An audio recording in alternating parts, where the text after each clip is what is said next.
ओम श्रीमद् भगवद गीता अध्याय सप्तम ज्ञान विज्ञान योग तीसरा श्लोक। मनुष्याणां सहस्रेषु कश्चित् यतति सिद्धये यततामपि सिद्धानां कश्चित् मां वेत्ति तत्त्वतः। भगवान कहते हैं कि हजारों मनुष्यों में से कोई एक मेरी प्राप्ति के लिए यत्न करता है और उन यत्न करने वाले योगियों में से भी कोई एक मेरे परायण होकर मुझको तत्व से अर्थात यथार्थ रूप से जानता है। इस श्लोक के पहले दो श्लोक और हुए हैं जिसमें भगवान यह कहते हैं अर्जुन से कि मैं तुझसे यह बात कहूँगा जिससे तू मुझे संशय रहित समग्र रूप से जान जाएगा और जिसको जानने के बाद फिर इस धरा पर तुझे और कुछ जानना पाना करना शेष नहीं रहेगा। तू पाने योग्य सब कुछ पा लेगा। तेरा मन सदैव तृप्त रहेगा, शांत रहेगा, तू सदैव निर्भय रहेगा। प्रकृति के सारे द्वंद्व तुझ पर असर नहीं करेंगे। ऐसा जब आश्वासन अर्जुन को मिला है उसके बाद जो चीज बताई जाती है तो जितनी श्रेष्ठ वस्तु होती है उतनी ही दुर्लभ होती है। तो यह जो ब्रह्म विद्या है, ब्रह्म विद्या का हृदय में पूरी तरह अनुभव है, वह अत्यंत दुर्लभ है। यह बात बतलाने के लिए भगवान ने यह श्लोक बोला है जिसमें कहते हैं कि मनुष्यों यानी ऐसे ही बहुवचन है और फिर क्या कहते हैं हजारों मनुष्यों में से। तो हजारों में 99,000 तक तो आ ही सकता है, 3,000 से लेकर के 99,000 के बीच में। तो मनुष्य किसे कहते हैं यह बात पहले समझ लेना चाहिए। इसका मतलब ये नहीं है कि जितने धरती पर मनुष्य हैं वो उन सब में गिनती हो जाएगी और उसमें मनुष्य भी तो होना चाहिए। मनुष्य यानी अरे जो मनु की संतान हो है उन्हें तो मनुष्य कहा जाता है। तो मनु की पत्नी का नाम क्या था? सतरूपा। ये जो शाश्वत ज्ञान है वो जिसकी पत्नी हो। और मन का अर्थ क्या होता है? ऐसा मन जो मनन करने में परमात्म तत्व को अपने भीतर धारण करने में उन्मुख है। और कैसे धारण करने में उन्मुख है? ऐसे धारण करने में उन्मुख है कि फिर उससे चलित न हो। ऐसा नहीं कि मिले और चला जाए। सतरूप से धारण करने में उन्मुख है, उसी को मनुष्य कहा जाता है। तो ऐसे मनुष्य ढूंढो 99,000, ठीक है। फिर उनमें से कोई एक चलेगा। मनुष्याणां सहस्रेषु कश्चित् यतति सिद्धये, सिद्धि के लिए चलेगा। सिद्धि का अर्थ क्या होता है? नारायण आप एक ही चीज की सिद्धि करना चाहते हो, वह है शाश्वत आनंद। उसी के लिए आप सारे यत्न करते हो। जो तपस्वी हैं वो तप उसी लिए कर रहे हैं, जो जपी हैं वो भी जप उसी लिए कर रहे हैं। बोले नहीं हम उसके लिए नहीं कर रहे, हम तो धन पाने के लिए जप कर रहे हैं। तो धन पाके क्या पाओगे? बोले हम धन पाएंगे तो फिर बड़ी फैक्ट्री लगाएंगे, फिर हाँ पैसा कमाएंगे। बोले धन से धन बढ़ाया, धन बढ़ा के क्या चाहा? सुख ना। बोले नहीं हम तो अमर होने के लिए जप कर रहे हैं। तो अमर क्यों होना चाहते हो? दुख ना मिले और हम सुखी रहें, सदा सुखी रहें। सदा सुखी रहने का नाम ही तो शाश्वत सुख होता है। देखा एक ही वर्ड में सब कुछ आ जाता है। शाश्वत सुख के सिवाय आप कुछ नहीं चाहते। बोले हम वेदों का ज्ञान चाहते हैं। किस लिए चाहते हो? सुख के लिए ही ना। शाश्वत सुख किसका कोई विकल्प है? नहीं है नारायण। इसलिए आप क्या चाहते हो? बोले शाश्वत सुख, और इसी को सिद्धि बोलते हैं। नहीं नारायण, और किसी का नाम सिद्धि है क्या? अरे नारायण, जिसको पाने से सिद्धता प्राप्त हो जाए। सिद्ध हो गया मतलब उसकी साधना पूर्ण हो गई। सिद्ध जी को तो बोलते हैं। उस साधना किसकी है? अरे परम सुख पाने की साधना है ना। इसके सिवा कोई साधना होती है? वो तो अधूरा मार्ग है। तुमको दिखाया जाता है ये पालो तुमको सब मिल जाएगा, लेकिन मिलता थोड़ी ना है। जैसे बोलते हैं धन पालो सब मिल जाएगा, तो कैसा मिल जाता है? यश पालो सब मिल जाएगा, शरीर में रोग ठीक हो जाएगा यश से। स्वर्ग पालो सब ठीक हो जाएगा, ब्रह्मलोक पालो सब ठीक हो जाएगा। ब्रह्मलोक से भी लोग वापस आ जाते हैं। किसी ऋषि का अपमान कर देगा, श्राप दे देगा, जा जा भैया जान, सर्पो भव, अजगर बन जाओ जाकर। नहुस अजगर बन गए। सर्प और तेज चलो, अब जा। और जय विजय तो वैकुंठ ब्रह्मकुंठ हो ब्रह्मलोक। हाँ बोले यहाँ रहकर भी तुम्हारी मति जो है भेदवादी है। तो जो भेदवादी होते हैं वो मनुष्य बनने के लिए अधिकारी में असुर बनो जाकर। पतन की संभावना है कि नहीं है?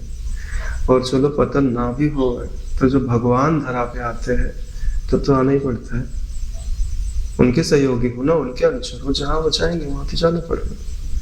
फिर आना पड़ा ना नारायण। तो वही चीज बताई जा रही है कि सिद्धि क्या है? बोले परम सुख या शाश्वत सुख की प्राप्ति ही सिद्धि है। तो इसको पाने के लिए मनुष्य ही यत्न कर सकता है। समझ में आ रही बात? अरे जिसमें मनुष्य रूप है मृगास शरदती, वो लोग मनुष्य की श्रेणी में नहीं आते। भाई जिनका आहार मनुष्य वाला है, विहार मनुष्य वाला है, भावना मनुष्य वाली है, विचार मनुष्य वाला है, उनको मनुष्य कहा जाएगा ना। मनुष्य की आकृति वाले को मनुष्य नहीं कहा जाता। यहाँ जो मनुष्यता है वो मन की मनुष्यता है, शरीर की मनुष्यता नहीं है ना नारायण। यहाँ तो कई लोग मनुष्य के शरीर में राक्षस होते हैं। नहीं होते, मिल जाएगा, ढूंढो तो मिल जाएगा। कई तो मनुष्य के शरीर में देवता होते हैं नारायण। स्वयं को कष्ट मिले तो मिले, लेकिन दूसरे को कष्ट नहीं देते। उन दूसरों को कष्टों के लिए वो स्वयं पूरा जीवन जीता है। ऐसे लोग बड़े नफे में रहते हैं। मनुष्य जन्म कितने साल का? 100 साल, ज्यादा से ज्यादा 100 साल ही कष्ट से है ना। और फिर ऊपर उनका यहाँ स्वभाव उन्हें देवता बना देता है। और जो दूसरे को यहाँ कष्ट देते हैं, जो दोगे वो मिलेगा। यही नियम है, इसके सिवा कोई नियम नहीं है ना। ये सब धरती है, खेती है तुम्हारी। जो भी बोओगे 1000 गुना, 10,000 गुना, 100 गुना होकर तुम्हारे पास वापस आएगा। इसके लिए सोच समझकर किसी को भी कुछ देना चाहिए। सही बता रहे हैं ना? नहीं तो टेस्ट कर लो। दूसरे का अपमान करते फिरो, देखो तुम्हारा भी अपमान करने वाला कोई ना कोई मिल जाएगा। दूसरे को कटु वचन बोलते रहो, देखो कभी ना कभी तुमको भी कोई कटु वचन सुनाने वाला मिलेगा, और अच्छे से मिलेगा। और तुम्हारा भी हृदय स्वीकार करेगा कि हाँ बढ़िया मिल गया मुझे। हाँ तो क्या कहते हैं कि भाई हजारों मनुष्यों में से कोई एक मेरी सिद्धि के लिए, हाँ मेरी सिद्धि का अर्थ शाश्वत सुख होता है। परमात्मा यानी शाश्वत सुख है, शाश्वत ज्ञान है, शाश्वत जीवन है, के लिए यत्न करता है। यतताम अपि सिद्धानाम। तो ऐसे यत्न करने वाले, मतलब बिरला कोई सिद्धि के लिए यत्न करता है, ठीक है। तो एक सिद्धि का अर्थ ये लोग लगाते हैं अंतःकरण की शुद्धि। क्या लगाते हैं? अंतःकरण की शुद्धि। पहले अंतःकरण की शुद्धि होती, फिर शाश्वत सुख को पाने का। तो बीच में एक पड़ाव डाल दिया गया। तो अब हजारों मनुष्यों में से कोई किसी एक का अंतःकरण शुद्ध हुआ, ठीक। और ऐसे हजारों अंतःकरण जिनके शुद्ध हो चुके हैं, उनमें से कोई एक बिरला तत्व ज्ञान को पाता है। बाकी फिर से अपने अंतःकरण को मलिन कर लेते हैं, या तो छोटी मोटी चीजें पा करके अपने आप को धन्य मान लेता है।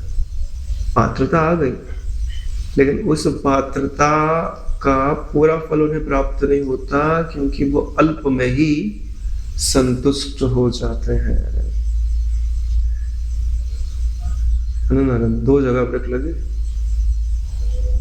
एक तो सिद्धि के लिए यत्न करें, फिर उसके बाद क्या वर्ड बोला है, यतताम अपि सिद्धानाम, ऐसे सिद्धि को जो प्राप्त हो चुके ऐसे हजारों मनुष्यों में से भी उन यत्न करने वाले योगियों में से भी कोई एक मेरे परायण होकर मुझे तत्व से प्राप्त करता है।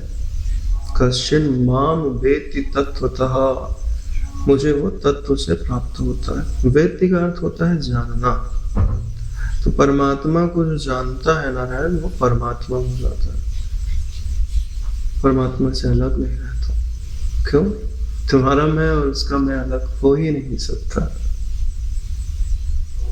तो अंतःकरण की शुद्धि होने पर भी आपको सतर्क रहना चाहिए।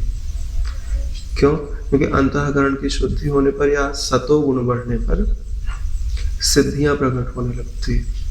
जैसे आप बोल दोगे तो घटना घट जाएगी, सब बोलोगे नहीं घटेगी।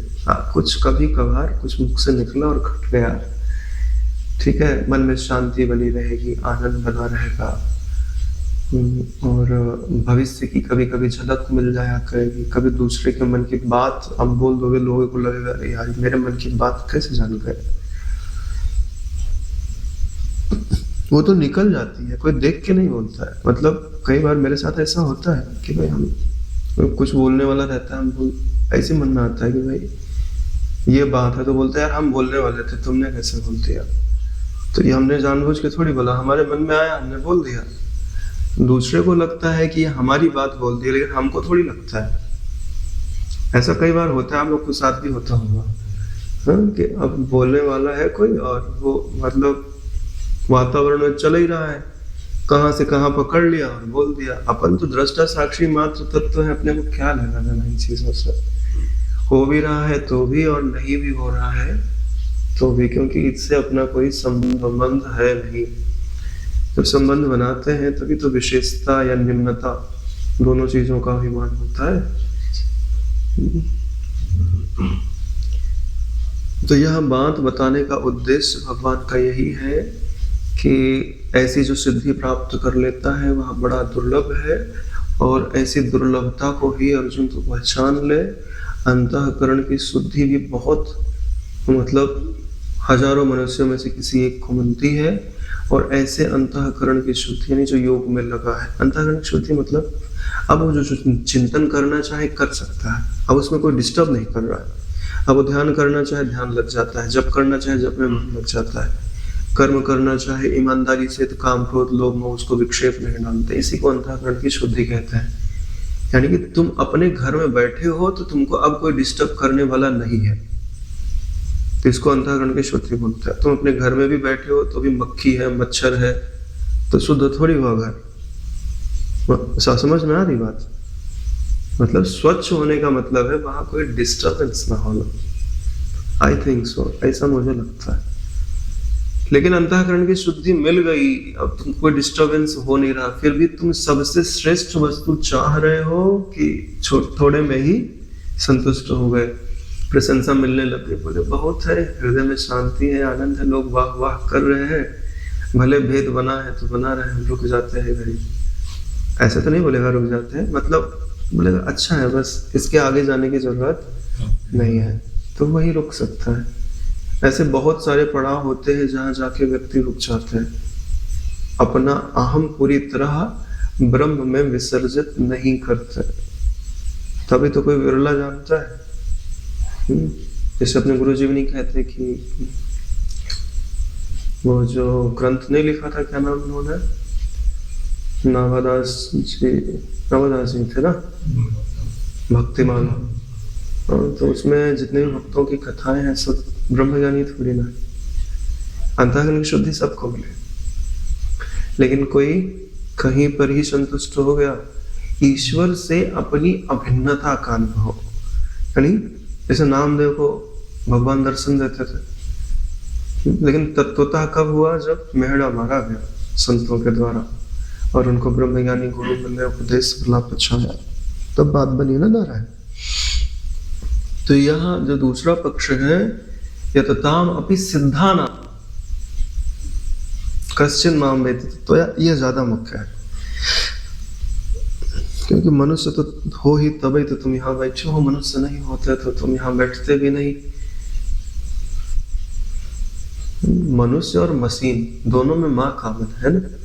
ज्यादातर लोग तो मशीनें बन गए नहीं, एक फ्लॉपी डाल दी गई है, वही बार बार दोहराते रहते हैं, बाकी क्या चीजें क्या अर्थ रखती हैं उस तरफ ध्यान ही नहीं जाता। पूरा जीवन एक तरह के कार्य, एक तरह की चीजों में ही बीत जाता है। नहीं, किसान को देखो जाके, हम घर आसपास दिखते थे तो वही काम कर रहे। गेहूं का मौसम आएगा, बोएंगे, जोतेंगे, फिर वो काटने का टाइम आया, काट लिए, फिर दूसरा बो दिए, फिर बस ऐसे तो चल रहा है जीवन। पूरा वही एक सर्कुलेशन में तो जा रहा है। ना कोई नवीन विचार है, ना नवीन भाव है, ना मुक्ति की कल्पना है, ना मुक्ति की साधना है। तो मनुष्य का जो माँ है और मशीन, तो दोनों एक ही जैसे मेरे को लगता है। हालांकि उसमें मन है, बुद्धि है, लेकिन वो जितनी उसके अंदर भर दिया गया ना संस्कार, वो उसी में घूमते रहता है। उनका अतिक्रमण करने की उसके अंदर स्फुरना नहीं होती है। जिसको इसका अतिक्रमण करने की स्फुरना होती है उसी को मनुष्य बोलता है, नहीं तो मशीन बोलता है। हम विचार उपजे ना भाई, जिस चक्र में हम चल रहे, कब तक ऐसा हम करते रहेंगे? फिर बुढ़ापा आएगा, फिर तो अपने से नहीं होएगा, फिर दुख मिलेगा, तो इस दुख से मुक्ति का क्या उपाय है? ये विचार तो उपजना चाहिए ना। अरे नारायण, अपने को तो दुख मिलेगा तो भी विचार नहीं उपज रहा है। बलि राजा को शरीर की जवानी ढलने वाली नहीं, और राजा है, जितना ऐश्वर्य चाहे वो भोगने को सब कुछ है, फिर भी अपने गुरु का आवाहन किया उन्होंने। बोले कि हम ऐसे ही दिन बीतते हुए रमणियों के साथ रमण करते हुए, सुबह होती है, दोपहर होती है, शाम हो जाती है, कितने सारे दिन मेरे बीत चुके हैं, अब मुझे इनमें रस नहीं आता। अब आप मुझे उपदेश दीजिए कि वास्तव में प्राप्त करने योग्य क्या है। ये तो वही है, रोज वही आ रहे, रोज जा रहे। ऐसा विचार उसके मस्तिष्क में उपजा क्यों है? मम दर्शन फल परम अनुपा, जीव पावई निज सहज स्वरूपा। भगवान ने दर्शन दिया है ना उनको। यही कारण है कि बलात् हृदय में वैराग्य उपज रहा, ईश्वर की मांग उपज रही। ऐसे नहीं उपजता नारायण किसी के हृदय में। आकर्षण आजकल कितना प्रबल है। किसी के हृदय में मुक्ति की इच्छा उत्पन्न हो जाए, आश्चर्य को ही आश्चर्य वो मात कर दे, ये बहुत बड़ी चीज है नारायण। नहीं, मुक्ति की इच्छा हो और संयमी हो और श्रद्धावान, बस हो गया। मुक्ति की इच्छा कभी कभार हो जाती है, फिर आदमी संयमी नहीं होता। संयमी हो गया तो बोलेगा हम ही सबसे श्रेष्ठ है, हम किसी को क्यों सुने, किसी से क्यों समझें। तत्पर संयत इंद्रिय श्रद्धा।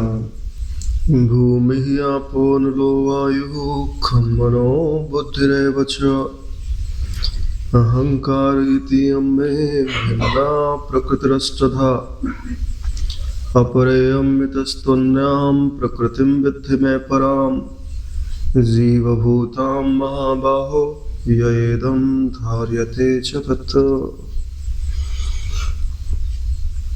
अब यहाँ से भगवान अपने ज्ञान का वर्णन करते हैं, हाँ फिर विज्ञान का भी वर्णन करेगा। भगवान कहते हैं कि पृथ्वी, जल, वायु, अग्नि, आकाश, मन, बुद्धि और अहंकार, इस प्रकार या 8 प्रकार से विभाजित मेरी प्रकृति है। यह 8 प्रकार के भेदों वाली तो अपरा अर्थात मेरी जड़ प्रकृति है। और हे महाबाहो, इससे दूसरी को जिससे यह संपूर्ण जगरण किया जाता है, मेरी जीव रूपा अर्थात चेतन प्रकृति जानो। यानी पूरी प्रकृति का वर्णन इन 2 श्लोकों में किया गया है। एक है अपरा प्रकृति, जिसे जड़ प्रकृति या निम्न प्रकृति कहा जाता है, और दूसरी है परा प्रकृति, जिसे उत्कृष्ट प्रकृति, चेतन प्रकृति कहा जाता है। एक में जड़ की प्रधानता है, दूसरे में चेतनता की प्रधानता है। अब ध्यान से देखो, ठीक है। आपकी जो कर्मेंद्रियां हैं, ज्ञानेंद्रियां हैं, 5 प्राण है और 4 अंतःकरण है, ये तो सब पूरे किस में आ गए? अपरा प्रकृति में। और फिर इनसे जो जुड़ रहा है वो कौन है? जीव। वो किस में आ गया? परा प्रकृति में। वो भी प्रकृति के अंदर ही आता है।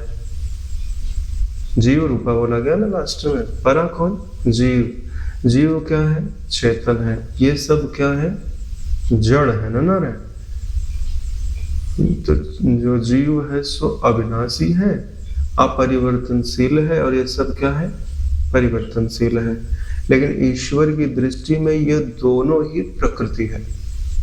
जब तक तुम अपने को जीव मानते हो तब तक तुम प्रकृति के ही अंग हो। जब तुम जीवत्व से अपने आप को अलग कर लो तब तुम प्रकृति से अलग हो गए। यानी जब तक तुमको तत्व बोध नहीं है तब तक तुम प्रकृति से जुड़े हुए हो। जीव मानते हो तो जुड़े हुए हो। बोले हम अपने आप को जीव नहीं मानते तो हम तुम्हारा गला दबा दे, चलेगा? बोले नहीं, अभी तो हमको ये चीजें करनी बाकी है। तो ये जो करना बाकी है ये जीव का होता है। ये करना बाकी है, ये पाना बाकी है, ये जानना बाकी है, तो ये परमात्मा का होता है क्या? जीव का होता है ना। तो इसलिए कहते हैं कि यह जो 8 प्रकार से विभाजित मेरी प्रकृति है। तो पहली अपरा प्रकृति, वैसे पर बोलते हैं, अलग को भी पर बोला जाता है और श्रेष्ठ को भी पर बोला जाता है। तो अपरा यानी जो निकृष्ट प्रकृति हो गए, और परा यानी जो श्रेष्ठ प्रकृति हो गए, ठीक है। और अगर अलग से लिया जाए तो पर यानी जो अपर प्रकृति, उससे जो अलग है लेकिन अपने आप को अलग अनुभव नहीं कर पा रहा है, तो वही परा प्रकृति में आ जाता है। इससे अर्थ समझ में आना आसान हो जाता है। तो बोलते हैं कि यहाँ तो तुमने जो अर्थ लगाया है वह व्यष्टिगत लग रहा है। तो बोले आप चाहे व्यष्टिगत समझ लो चाहे समष्टिगत समझ लो। समष्टिगत में जो मन, बुद्धि और अहंकार ही तो है। तो यहाँ जो अहंकार है वो समष्टि में जो अहंकार होता है, और जो बुद्धि है उसी को महातत्व कहा जाता है, और जो मन है उसी को अव्यक्त प्रकृति कहा जाता है। ठीक है। तो अव्यक्त प्रकृति हो गई, फिर महातत्व हो गया, फिर अहंकार हो गया, और ये जो 5 भूत कहे गए हैं ये पहले 5 तन्मात्राएं हैं।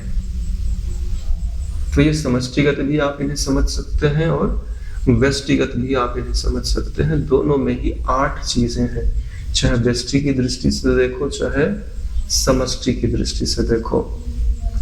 और फिर क्या कहते हैं,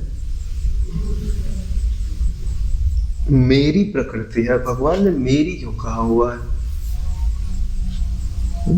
क्यों? क्योंकि देखिए, जब ईश्वर के सिवाय कुछ नहीं है तो जो भी चीज आपको अनुभव में आ रही है वह सब आपको ईश्वर का ही रूप तो मानना पड़ेगा। जब पहले ईश्वर है, जब सृष्टि नहीं है, और फिर सृष्टि का प्रलय हो गया तो भी ईश्वर है अंत में, तो बीच में क्या है? फिर जो भी उपजेगा सब वही तो होगा, उसी में उपजेगा वही होगा और उसी में मिटेगा। यही तो रूल होता है ना। तो यह बात इसलिए भगवान कहते हैं कि यह मेरी प्रकृति है। अपरा इयम इतात्वन्याम प्रकृतिम विद्धि में पराम जीवभूतम महाबाहो येदम धार्यते जगत। तो यह जो परा प्रकृति है उसी ने संपूर्ण जगत को धारण कर रखा है।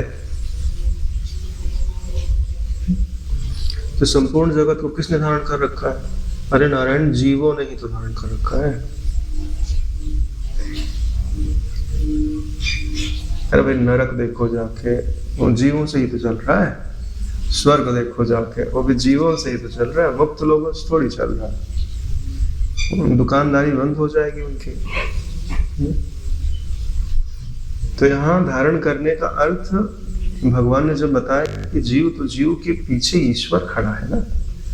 तो प्रकृति को नहीं बोला गया कि प्रकृति ने धारण कर रखा, मैंने धारण कर रखा।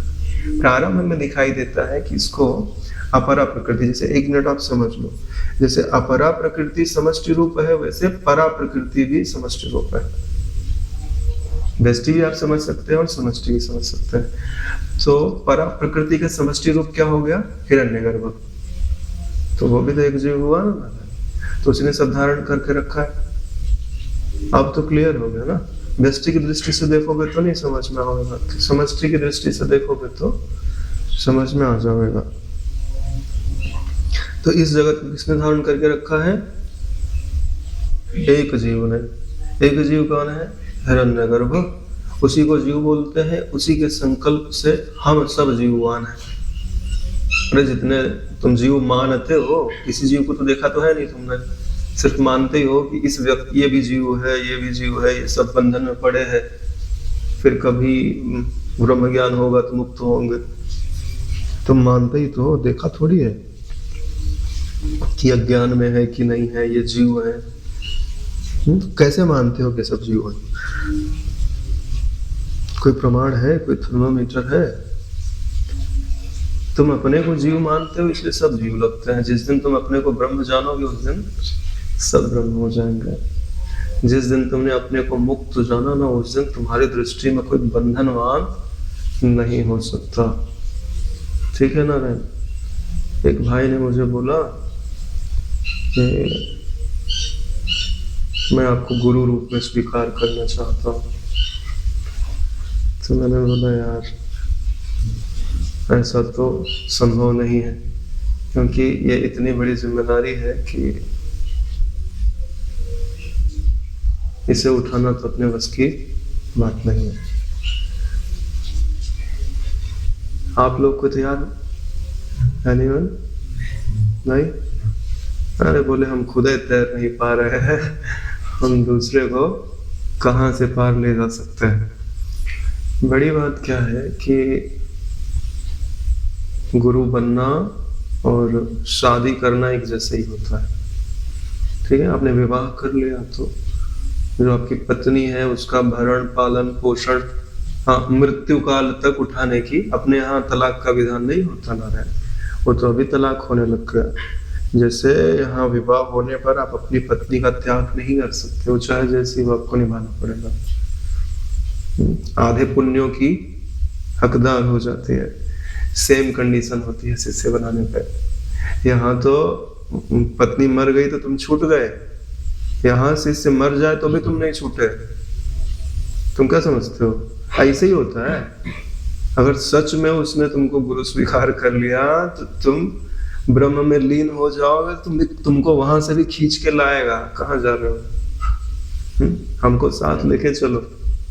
अगर उसके अंदर वो भाव दृढ़ हो गया तो वो उसने त्याग कर दिया तो तुमसे मुक्त हो गए। अगर शिष्य ने तुम्हारी आकृति पकड़ ली कि मेरे गुरु हैं मुझे मुक्त करेंगे, तो ब्रह्म से भी उनको अवतरित होना पड़ता है। या तो अवतरित होवे, नहीं तो दूसरे कोई ब्रह्मज्ञानी गुरु के पास प्रेरणा करके पहुंचाओगे। जाओ भैया अब तुम संभाल लेना यार, हमको जाने दो। ऐसे होता है। हमने महात्माओं के शास्त्रों में पढ़ा है कि या तो वो खुद मुक्त करे, नहीं तो दूसरे ब्रह्मज्ञानी गुरु तक पहुंचावे, तब वो परब्रह्म में पूरी तरह विश्राम पा सकते हैं। नहीं तो नहीं पा सकते नारायण। तुम क्या समझ रहे हो? इतना मजाक की बात है। वो बात अलग है। लोग जो है, हमने देखा भागवत कथाकार लोग जो है वो दीक्षा देते रहते हैं, मंत्र देते रहते हैं, दक्षिणा लेते रहते हैं, वो बात अलग है नारायण। लेकिन वास्तव में जो जिम्मेदारी उठानी होती है, वैसे तो मैं कहता हूं कि कभी भी शिष्य के कारण कभी कोई गुरु नहीं बनता। ये बात आप याद रखना। कोई आपको गुरु बनाना चाहता है, इसके लिए आप कभी गुरु नहीं बनते। आप अपने गुरु के कारण गुरु बनते हैं। गुरु की आज्ञा होती है भैया तू बोझ उठा, हम संभाल लेंगे बाकी जो होगा, तब जा करके वह यहाँ बंधन है, ये मुक्ति का मार्ग नहीं। This is a type of bondage, बंधन। तो कोई मुक्त जो पुरुष है वो बंधन क्यों स्वीकार करेगा नारायण? बंधन कभी स्वीकार नहीं करते। भाई जंगल में जो पुष्प खिला है उसकी अपनी महक है, तुम उसको गार्डन में उपजाओ तो मजा नहीं आएगा। भाई आप एक मित्र की तरह, एक भाई की तरह जो पूछिए, हमको आता है हम बता देंगे, भैया तुम जानो और तुम्हारे ईश्वर जाने। अब तुमको गुरु बनाना है तो हमारे गुरु को गुरु बना लो, है ना।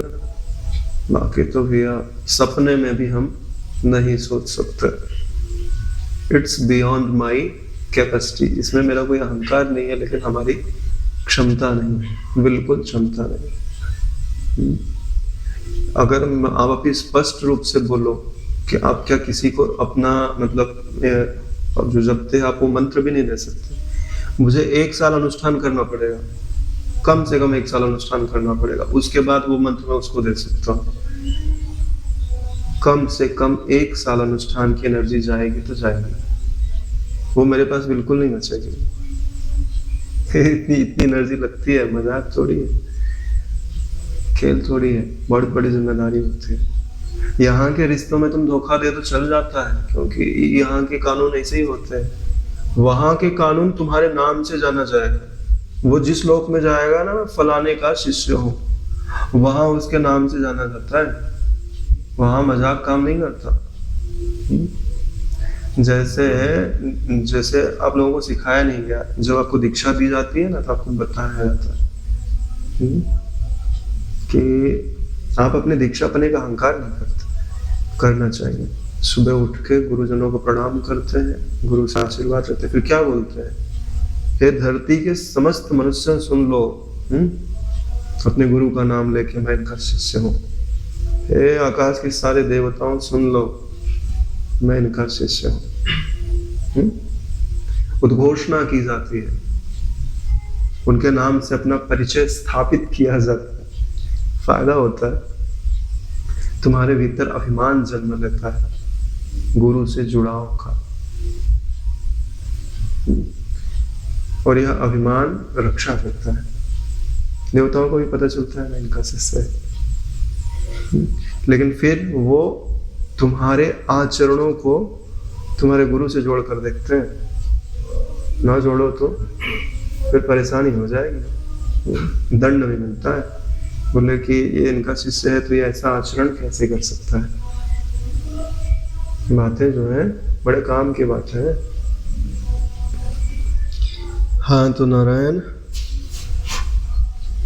या जो दूसरी है वो परा प्रकृति है। परा अर्थात श्रेष्ठ प्रकृति है।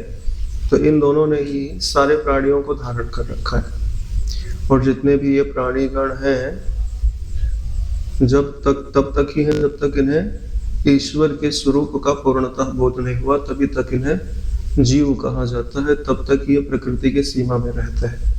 जब उन्हें बोध हो जाता है तो वो इस सीमा का परित्याग कर परमात्मा से अपनी एकता का, भिन्नता का अनुभव करते हैं। एतद्योनीनि भूतानि सर्वाणि उपधारय अहं कृत्स्नस्य जगतः प्रभवः प्रलयस्तथा।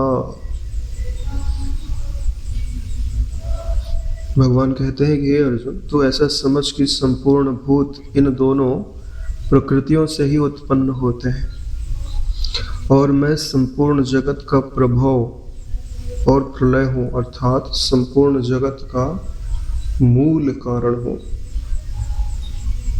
यानी प्रकृति का वर्णन 2 श्लोकों में हो गया।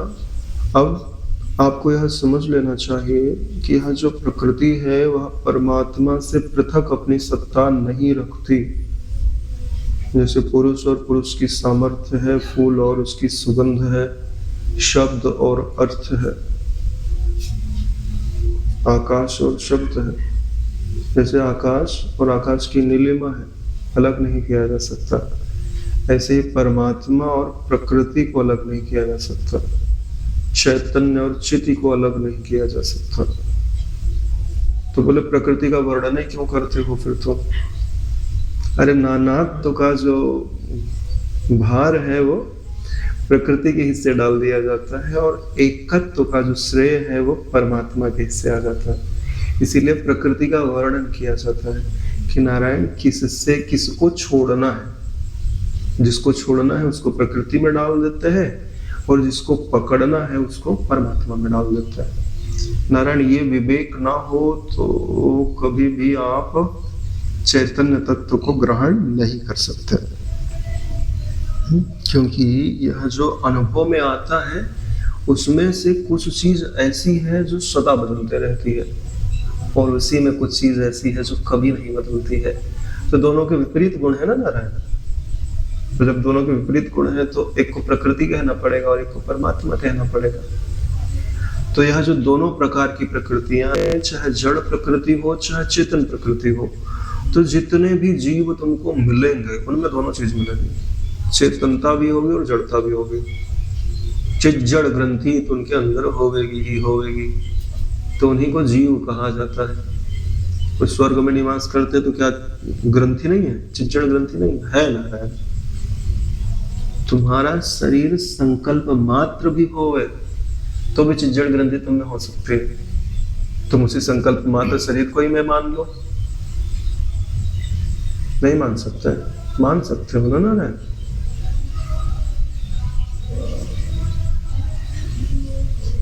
इसीलिए क्या कहते हैं कि एतत्व अनीनि भूतानि, इस प्रकार जो बहुत सारे प्राणी हैं उन सबको सर्वाणी इत्युपधार है, उन सबको इसी दोनों प्रकृतियों ने धारण कर रखा है। बोले जब प्रकृतियों ने धारण कर रखा है तो आप कौन हो? बोले मैं प्रकृति को भी धारण करता हूँ।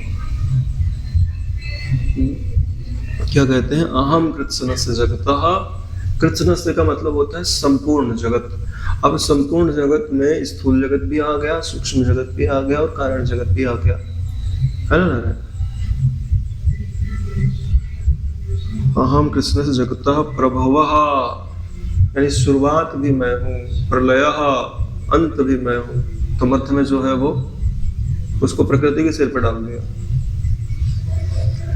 प्रारंभ में मैं हूँ तब भी प्रकृति नहीं थी, मतलब प्रकृति यानी उसके संसार आदि नहीं थी, और प्रलय में भी प्रकृति नहीं है। बीच में जो है उसको प्रकृति के सिर पर डाल दिया है। प्रारंभ में मैं हूँ और बाद में भी मैं हूँ। तो अब आप धीरे से समझो कि जो बीच में है वह भी मैं हूँ, ऐसे ही समझा जाता है। इसलिए बोलते हैं ईश्वर का साक्षात्कार करना है तो आप उस समय की कल्पना करो जब कुछ उत्पन्न नहीं हुआ था। ठीक, सत एव इदम अग्रम आसीत, है ना, उपनिषद कहती है। या तो सब समाप्त हो जाता है तो जो बचता है उसको देखो, तब आप ईश्वर के वास्तविक स्वरूप को समझ पाओगे कि जहां कोई नानात्व तो नहीं है, जहां कोई नानात्व तो नहीं है वहां जो एक रस सत्ता विद्यमान है वो है क्या? क्या वो सत नहीं है? क्या वो चित नहीं है? क्या वो आनंद रूप नहीं है? अगर है तो उसी का नाम ईश्वर है, ब्रह्म है, कृष्ण है, वही आपका वास्तविक स्वरूप है। इसी का परिचय देने के लिए यहाँ पर यह बात कही जा रही है कि मैं ही जगत का प्रारंभ हूँ, या यूं कहिए कि मुझसे ही जगत प्रारंभ होता है। सरल शब्दों में समझ लो, मुझसे ही वृत्ति उपजती है, मुझ में ही दिखती है और मुझ में ही लीन हो जाती है। तो यह जितनी भी वृत्तियां हैं वो सब मुझ में विवर्त मात्र है। या तो एक दृष्टि से ऐसा समझो कि सब वृत्तियां भी मैं ही हूँ। तो क्या वृत्ति मैं हूँ तो वृत्तियों के कारण जो गंदगी फैलती है वो मुझ में होगी? नहीं होगी। क्यों? क्योंकि यह वृत्तियां मुझ में सत्य नहीं है, कल्पित है। वृत्ति तो वृत्ति होती है ना नारायण। अभी तुम पानी को याद करो तो क्या तुम्हारे शरीर से पानी थोड़ी झड़ने लगता है? हाँ, देवरहा बाबा की बात अलग है। देवराम बाबा होते तो जब शिवरात्रि के दिन आते हैं तो उनके बालों से पानी टपकता रहता था। उनका सिर ही शिवलिंग में लोग जो चढ़ाते हैं, तो शिव से इतने तादात्म होकर लेते थे कि जो पानी शिव जी पे चढ़ता है वो पानी उनके जटाओं से गिरने लगता था। तो बात अलग है। कई जगह तो भक्तजन क्या कहते हैं पता है, तुमको मुक्त होने के लिए ईश्वर की जरूरत नहीं है, तुम अपनी समस्त कामनाएं छोड़ दो, तुम मुक्त हो जाओगे, तुम्हें बांधने वाला कोई नहीं। तो बोले ईश्वर की जरूरत किसके लिए है? बोले प्रेम के लिए, भक्ति के लिए। देखो कर्म योग, कर्म योग किसका मतलब होता है कि साक्षित्व में जो खड़े होकर जो तुम कार्य करते हो उसी को कर्म योग कहा जाता है। कर्म योग में कौन सा आनंद है? बोले शांत आनंद है, संबंध विच्छेद का जो आनंद है, वहां शांति ही है, प्रेम नहीं है। ठीक है। और ज्ञान में कौन सा आनंद है? बोले अखंड आनंद है। भाई वहां तो संबंध विच्छेद है तो शांत आनंद है, तो अशांत आनंद है। लेकिन बोध हो गया कि एक तत्व के सिवाय कुछ नहीं है तो अखंड आनंद है। लेकिन जब तक तुम्हारे हृदय में प्रेम निवास नहीं करता, भक्ति निवास नहीं करती, तब तक अनंत आनंद नहीं प्राप्त होता, जो हर पल बढ़ता रहे। अरे नारायण, ऐसा अर्थ जो है वो संत जन लगाते हैं। हम नहीं कह रहे हैं, हम उनकी वाणी को सिर्फ दोहरा रहे हैं। सहमत हैं हम, ऐसा नहीं है। तो ये जहां तक आप मुझसे पूछो तो इससे मैं 100 का 200% सहमत हूं कि कर्म योग का मतलब ही साक्षित्व की सिद्धि होता है। जो साक्षी में रह करके कार्य नहीं कर रहा वो कभी कर्म योगी नहीं हो सकता। यह बात गीता जो पढ़ ले और ठीक से समझ ले तो वह ऐसी गलती नहीं कर सकता। कर्ता से संबंध विच्छेद किए बगैर किसी का कर्मयोग सिद्ध होता हो या शुरुआत होती हो, वो मेरी दृष्टि में तो नहीं समझ में आता। तुम बोलते हो निष्काम कर्म करने वाला कर्मयोगी होता है, अधूरी बात है नारायण। जो ईश्वर के द्वारा बताया गया कार्य करता है मगर संबंध विच्छेद कर देता है करने वाले से, वही कर्मयोगी होता है। यानी कार्य श्रेष्ठ होना चाहिए और कार्य करने वाले से तुम्हारा कोई संबंध नहीं होना चाहिए, तभी तो तुम निष्काम हो गए। नहीं, दूसरा आदमी दूसरे की कार चला रहा है तो उससे तुम्हारा क्या लेना देना है? हाँ, कि वो कितना किराया लेगा कि नहीं लेगा, कि फ्री में ले जा रहा है, गाड़ी ठोक दिया है, क्या लेना देना तुम्हारा? ठीक वही स्थिति होती है ना। सही बोल रहे हैं ना? ऐसा राम सुखदास जी अपना अर्थ लगाया करते थे। अर्थ तो भगवत गीता का है। चलो नारायण जी विश्राम लेते हैं। ओम कायेन वाचा मनसेन्द्रियैर्वा करोमि यद्यत् सकलं परस्मै श्री सद्गुरुवे समर्पयामि। ओम सहनावतु सहनौ भुनक्तु सह वीर्यं करवावहै तेजस्विनावधीतमस्तु मा विद्विषावहै। ओम शांति शांति शांति। श्री सद्गुरुदेव भगवान की